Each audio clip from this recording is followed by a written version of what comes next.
Төртінші билік өкілдері мен қарапайым халықтың ақпаратқа еркін қол жеткізу мақсатында мәжіліс депутаттары ұсынған ақпаратқа қол жетімділік туралы заң жобасы қабылданды. Жаңа заң жобасына сәйкес еліміздің кез келген азаматы өзіне қажетті ақпаратқа қол жеткізе алатын болады. Әсіресе журналистика саласында жұмыс атқарып жүргендер үшін бұл заңның берері мол. Алматы қаласында еліміздің сондай-ақ халықаралық дәрежедегі бірлестік өкілдерінің қатысуымен өткен брифингте аталмыш тақырып арқау болды. Почему мы считаем, что это очень важно?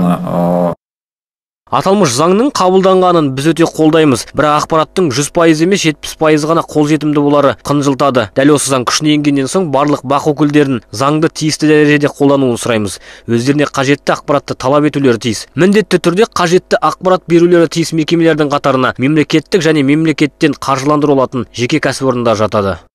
Жаңа заң жобасының берері мол болғанымен кемшіл тұстары да бар дейді Ержан Сүлейменов. Мәселен, заңның орындалмауын тексеретін арнайы агенттік жоқ сөзінше. Дегенмен аталмыш заң елімізде жемқорлық мәселесін жоюға септесеріне сенімді. Сонымен қатар брифинг барысында күшіне еніп үлгермеген заңның нәтижелі боларына сенімсіздікпен қарайтындар да табылды. Реализовывать такие эффективные. Заң ешқандай нәтиже бермейді деп түбегейлі айтуға болмайды. Иә, әрине, заң бірден ешқандай нәтиже бермейді. Мәселен, Словенияда бұл сынды заңның қабылданғанына біраз болса да өз күшіне енді ене бастады. Алғашқыда бір журналист ақпаратты беруге талап етті, кейін екіншісі бірте-бірте халықты үкіметтен еркін ақпарат ала бастады. Елімізде де жұмыс осындай принциппен жүреді деп ойлаймын.